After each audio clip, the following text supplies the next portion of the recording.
Selamat malam, jumpa lagi di channel Semarang 13.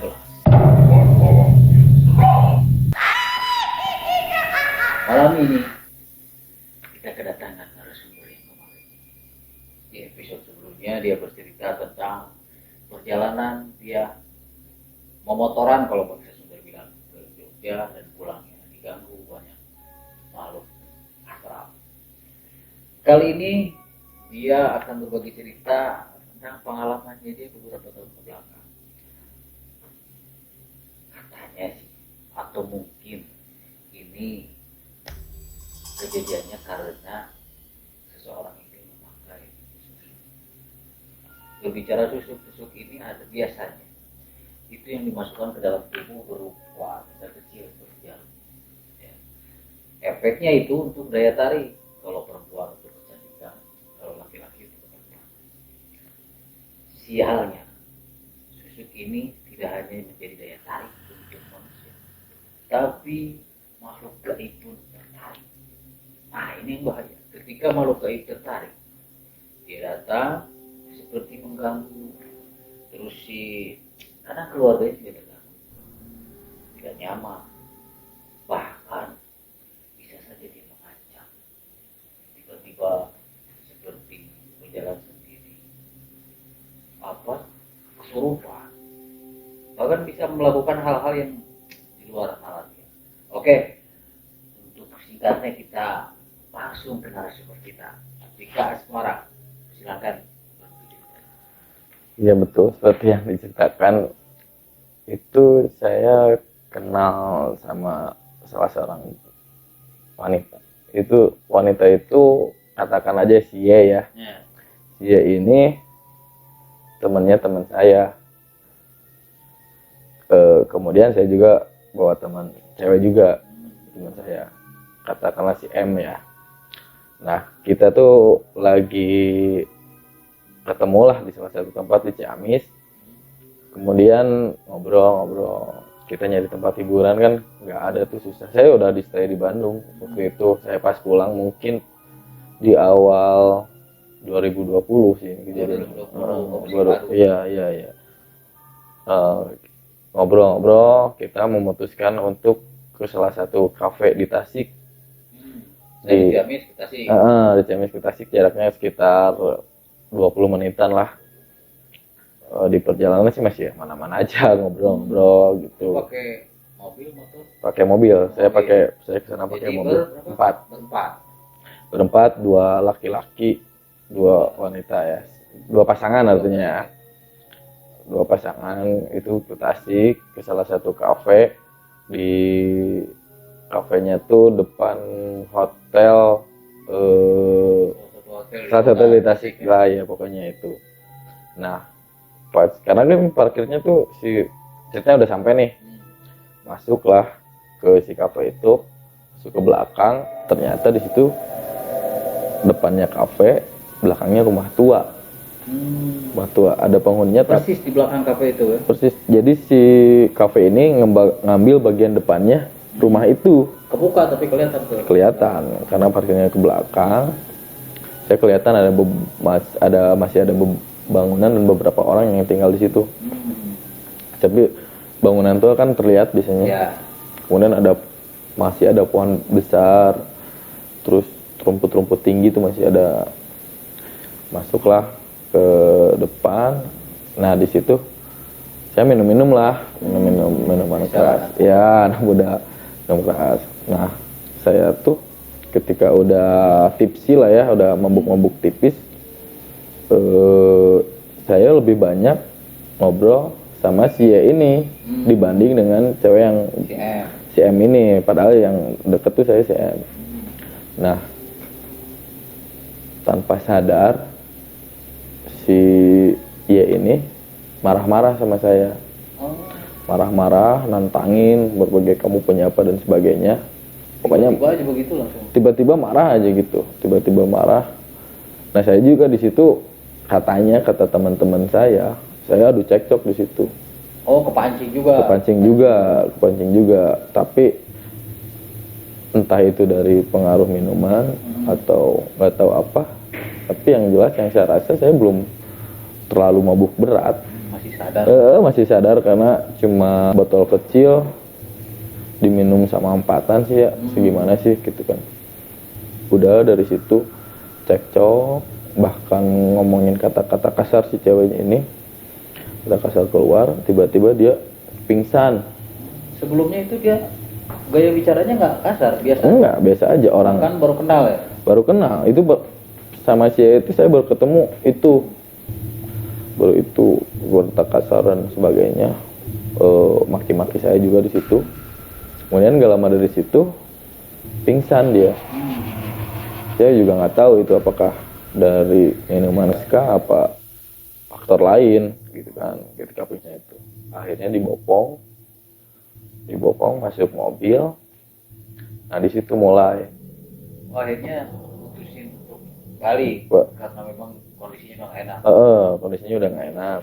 Dibopong, nah di situ ya udah kayak kerasukan tuh pas masuk di dalam mobil. Ya udah teriak-teriak, kemudian tangannya udah main semua. Saya bawa mobil ini di depan dan cewek si M ini di samping saya, di belakang sama teman saya yang cowok lagi ditenangin aja gitu ya. Tenangin, tetap meronta, yang teman saya di belakang baca-baca kayak gitu, saya nggak tahu. Mungkin sekitar udah 2 kilo atau 3 kilo dari kafe itu minta berhenti. Si cewek itu berhenti lah, muntah-muntah, naikin lagi nih ke mobil. Baru mungkin 5 menit dia kesurupan lagi dengan pokoknya tangan kaki main kemana-mana. Saya tetap tenang aja kan waktu itu. Ceritanya ngocehnya apa aja itu? Ngocehnya bahasa Sunda dengan kasar. Bahasa Sunda kasar, pokoknya apa ya, pokoknya yang ada di mobil itu semuanya dimaki-maki. Dia nggak, sebetulnya yang saya ingat itu dia nggak mau pergi dari tempat yang tadi, dari kafe tadi. Nah saya tanya ke temen yang cowok, kenapa ini kerasukan, nah aku bisa gini. Pas keluar tadi saya di rumah tua lihat merinding, saya lihat ada kakek-kakek katanya. Kakek-kakek. Nah saya kan nggak tahu nih, katanya dengar kalau misalnya ada kesurupan pijit aja jempol kakinya. Saya lagi nyupir, kakinya ke depan ini, saya pijit lah jempol kakinya. Itu makin menjerit kencang. Semakin dikencengin makin ngejerit. Kemudian dia tenang nih, tapi nah ini dia udah tenang, kan ada spion dalam tuh, yang tengah. Saya lihat di situ kelihatannya rambut tergerai panjang, tapi nggak kelihatan tuh itu cewek atau cowok ya, saya nggak tahu. Rambutnya panjang, mukanya ada, tapi nggak terlalu jelas lah ya, pokoknya ininya apa sih, kecil gitu gini. Nah kan jok belakang tuh, dia tangannya dari si yang suram itu di jok paling belakang ada gini nih, ke jok belakang, langsung ke arah bahunya si cewek itu. Tangannya mungkin segini panjangnya, tambah lagi kukunya, tangannya jarinya aja udah segini yang saya kelihatan, kukunya aja panjang. Jadi begitu ke sini tuh, ke jok tuh, si kukunya udah nempel di pundak ceweknya. Udah bagian depan. Lihat. Itu baru si cewek itu ngejerit lagi. Oh, berarti mungkin sosok itu yang dari tadi ganggu dia. Iya, mungkin itu. Apakah nanti saya ceritain sampai beres, mungkin ini ada yang janggal lagi keserupannya setelah jalan terus sampai situ masih meronta-ronta tuh. Udah nyampe satu titik di tempat saya, di tempat teman saya, dimasukin ke salah satu ruangan lah ya, kita coba tenangin karena pas di jalan pun dari turun mobil ke ke arah tempat itu, saya pegangin karena dia meronta-ronta. Kuat. Meronta-ronta, didudukin, dibacain doa, lemes lagi. Dia ronta-ronta lagi, tapi yang anehnya tuh mengarahnya tuh ke saya terus. Nanya, mana saha? Mana. Sempat saya juga terpancing gitu, sampai saya ngeluarin kata kasar. Akhirnya cekcok lagi lah di situ saya. Cekcok lagi. Kemudian sama teman saya suruh pergi kan. Pergi sampai di saya dari tempat itu kan bawa motor, bawa teman saya yang CM ini. Sampai saya naik motor maju, lari. Ngejar sampai dari dalam keluar ngejar kan, si yang satu ini udah nggak nahan, ngejar sampai lari. Ya udah aja berangkat pergi. Saya udah di tempat lain itu sama teman itu, kita komunikasi, tetap komunikasi, semua udah tenang, udah tenang, santai aja. Kenapa dia lagi jaipongan? Oh, pas ditinggalin itu? Padahal jaraknya lumayan jauh. Jauh. Kata si teman cowok. Dia lagi nari jaipong. Dari nari jaipong. Itu berarti kejadiannya dari jam 1, kemudian sampai tuh sekitar jam 2, jam 3 tuh dia masih nari. Dia jam 2 ke jam 3 tuh dia sejam katanya masih nari-nari gitu. Nah, yang saya nggak tahu itu kenapa itu gitu, karena ada sosok yang itu juga gitu. Kemudian ada nari jaipong. Nah, udah sampai sana, pagi-pagi saya bangun, saya telepon lagi, kebangun tuh jam 5, ternyata sampai jam 6 pagi masih nari jaipong. Jam 6 pagi itu permintaan dia ngomong ke si teman saya, bunga apa gitu kalau nggak salah, dicariin karena kan udah pagi, ada yang nyariin, dianterin, dimakan, udah diem. Ya, entahlah ya, bunga kantil kayak gitu. Itu sih pengalaman yang. Tapi yang pas di mobil itu, sosok itu lama nggak di belakang pundaknya itu, kayak mendekap gitu mungkin? Hanya nempelin tangannya di situ. Perjalanan tuh yang saya ingat tuh kan Ban Ciamis Tasik Ciamis 20 menit. Yang saya lihat tuh mungkin ada 15 menit tuh dia tetap ada. Jadi dari awalnya kelihatan aja sampai ada pergerakan kayak gitu mungkin adalah 15 menit. Tapi nggak ada suara-suara? Nggak ada.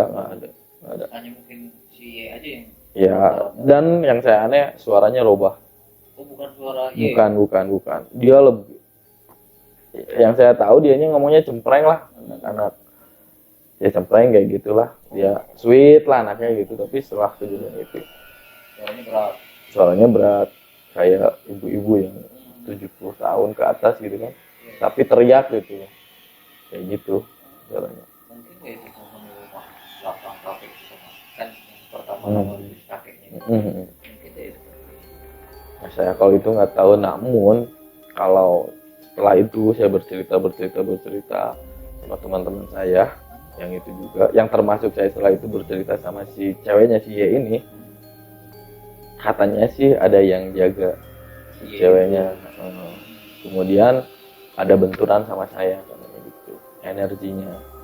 Padahal saya emang nggak pernah apa-apa gitu. Jadi memang si Ye itu riwayatnya begitu, dia dijagai dia keluarga.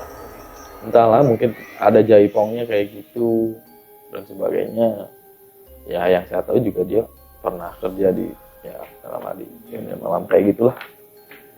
Belum. Kemungkinan memang dia yang sengaja pasang untuk awal atau gimana? Nah, ini juga ada yang anehnya. Setelah itu kan dia udah jadi, akhirnya setelah kejadian itu saya berkenalan baik sama dia. Dia ceritain bahwa setelah kejadian itu tubuhnya semua total merah-merah bentol, tapi dari sini sampai sini, dari pundak ke kaki ke bawah merah kayak di ini gigit nyamuk tuh, kecil tapi merah gitu. Terus ada bagian-bagian kayak di ini rokok, pakai rokok. Nah di bagian ini saya yang dia liatin hitam gitu. bekas rokok di sini nih. Yang saya lihat itu tangan gini. Oh, Itu di sini. pas posisi kukunya nempel Iya. itu situ hitamnya. Hitamnya tapi kayak bekas rokok di botol gitu. So di sini, rokok di sini. Dua-duanya. Iya. Berapa banyak? 4 mungkin atau 5. Ada 3 yang terlihat jelas tuh, ada tiga bekas rokok gitu. Pas kukunya itu. Iya mungkin sih jadi. Tapi itu pengalaman saya yang paling serem sih itu ya, melihat di kaca spion kayak di TV itu. Tapi sekilas itu perempuan apa? Sekilas kalau Sekilas kalau saya sih menduganya itu perempuan. karena Perempuan. suaranya juga ibu-ibu ya. Perempuan karena rambut, tangan, ya terlihatnya sih perempuan lah. Karena bahunya tuh nggak kelihatan, jadi kelihatannya cuma kepala, rambut. Di belakang dia gitu. Di belakang, tepat di belakang dia, gini. Ini tangan kayak gitu, start.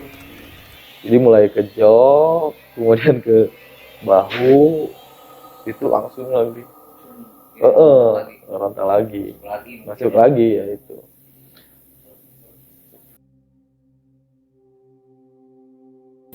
Tapi setelah kejadian itu pernah nggak ke apa itu istilahnya tanya-tanya ada apa sih di rumah tua belakang? Saya sih pernah tanya ke teman-teman di sekitaran Tasik, memang itu katanya rumah lama kosong. Kemudian di jalur protokol juga rumah kosong yang cukup luas, kemudian sekarang dijadiin tempat untuk kafe sebetulnya itu, tapi itu ada bagian belakangnya untuk parkir juga. Jadi kan kalau rumah tua itu biasanya kan depan kecil, belakangnya mungkin itu bagian halaman belakang gitu. Tapi masih ada 2 bangunan yang katanya sih di situ. Kakek itu sedang di kafe atau itu di bagian luar itu katanya ada orang yang lagi duduk kakek tapi itu. nggak ngapa-ngapain? Enggak, cuma diam aja. Tapi sosoknya berbeda sih sama yang di mobil itu. Berbeda, tapi ada yang ya kayak gitu, duduk di kursi gini aja gitu. Tapi kan kalau saya tuh tidak pernah, kalau ada kejadian gitu tuh bentuk mukanya tuh nggak pernah terlihat jelas gitu. Setelah kejadian itu sempat ketemu lagi sama si Y?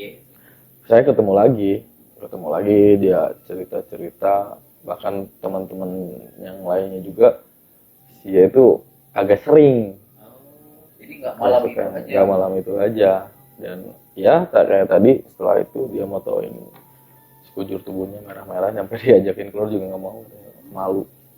Oh, malu katanya. Berarti memang benar-benar nggak sadar malam. Dia nggak sadar itu. Dia nggak ada badannya sakit karena dia bunga sampai pagi. Sakit enggak, tapi biru-biru ya. Ini merah biru-biru, apa sih namanya, lebam-lebam gitu. Udah lebamnya bukan kayak kalau lebam misalnya kita kepentok itu kan cuma hanya buletan segitu. Ya. Ini kalau nggak salah di bagian sini atau paha tuh gede banget, besar banget. Ya, nah itu juga saya ceritain kembali, lewat antara Tasik Ciamis itu ada 2 jembatan, dan jembatan yang keduanya itu juga dianggap ya angker juga. Nah ketika masuk jembatan yang pertama itu di Karangresik, ketika renta-renta dia diam. Ketika masuk ke jembatan yang kedua dia ngamuk lagi tuh. Oh, jadi sempat tenang pas di jembatan pertama tenang. Nah, jembatan kedua dia bereaksi lagi gitu. Yang saya tahu dari cerita-cerita rakyat, kedua jembatan itu juga sempat dipakai pembunuhan juga, sempat ada bunuh diri juga dulunya. Kemudian di sekarangnya sering, kalau yang di kampus katanya suka ada yang lewat lah, macam-macam kayak gitu. Tempatnya gitu. Nah, sahabat Semarang, kita dari Tasik ke Ciamis, supaya meminta menguras tenaga juga, soalnya kan dari di kafe sekitar masih nggak terlalu malam, ke Tasik sudah dini hari, dan sampai paginya katanya si Y ini masih terus seperti itu, hingga akhirnya pakai apa, dia minta bunga apa, kartu bunga apa, baru dia sadar. Dan setelah sadar badannya biru-biru, terus malah ada yang merah-merah sekujur tubuhnya, bahkan di apa pundak ini depannya itu seperti ada bekas kuku tapi hitam. Tidak dari mana menyentuhnya dia. Nah, sahabat orang, dimanapun Anda berada, kemanapun Anda datang, saya pikir adab itu harus dipakai, karena memang dimensi lain itu ada, bukan hanya kita. Jadi bukan hanya